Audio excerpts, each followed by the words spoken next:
नमस्कार दोस्तों, आप देख रहे हैं मिशन ब्रीफ। आज के डिफेंस अपडेट्स में चार बड़ी खबरें शामिल हैं। पहली, रशिया ने SU-75 चेकमेट को इंडिया फोकस डिजाइन के साथ तेजी से आगे बढ़ाया है। दूसरी, भारत और रूस के बीच S-400 की नई डील को लेकर फ्रेश बातचीत शुरू हो गई है। तीसरी, भारत के समुद्रयान मिशन में 6000 मीटर गहराई तक जाने की तैयारी तेज। और चौथी, GE एरोस्पेस भारत में $14 मिलियन का नया निवेश करने जा रहा है। आइए शुरू करते हैं आज का मिशन ब्रीफ। न्यूज 1।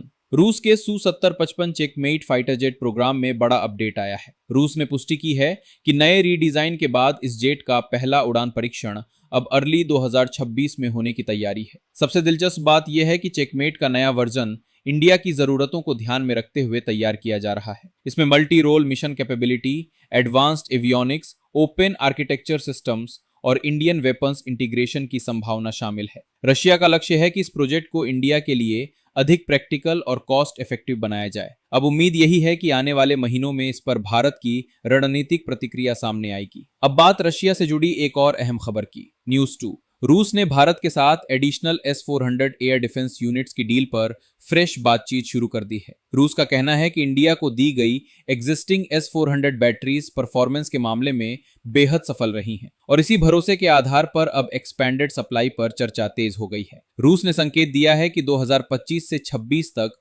उनकी उत्पादन क्षमता और बढ़ेगी, जिससे इंडिया जैसे प्रायोरिटी देशों को तेज डिलीवरी मिल सकती है। अगर ये डील आगे बढ़ती है तो भारत की एयर डिफेंस शील्ड और मजबूत हो जाएगी। अब बढ़ते हैं भारत के ओशियन मिशन की तरफ। न्यूज 3। भारत के फ्यूचरिस्टिक समुद्रयान मिशन ने एक और बड़ा कदम आगे बढ़ाया है। नियोत के वैज्ञानिक अब ह्यूमन ऑक्युपाइड सबमर्सिबल को 6000 मीटर गहराई तक ले जाने की तैयारी में है। मत्स्या 6000 नाम की ये crew capsule deep sea mining, rare minerals mapping और ओशियन रिसर्च के लिए एक गेम चेंजर साबित होने वाला है। भारत के लिए यह मिशन स्ट्रेटेजिक रूप से भी बेहद महत्वपूर्ण है, क्योंकि आने वाले समय में deep ocean resources global economy में डिसाइसिव भूमिका निभाने वाले हैं। और अब बात एरोस्पेस सेक्टर के बड़े निवेश 2023 तक की। न्यूज 4। GE एरोस्पेस ने घोषणा की है कि वो पुणे में अपनी मैन्युफैक्चरिंग फैसिलिटी में $14 मिलियन का नया निवेश करेगा। ये वही प्लांट है जहां GE9X, GE9X और लीप इंजनों के कंपोनेंट्स तैयार किए जाते हैं। कंपनी का कहना है कि यह निवेश ऑटोमेशन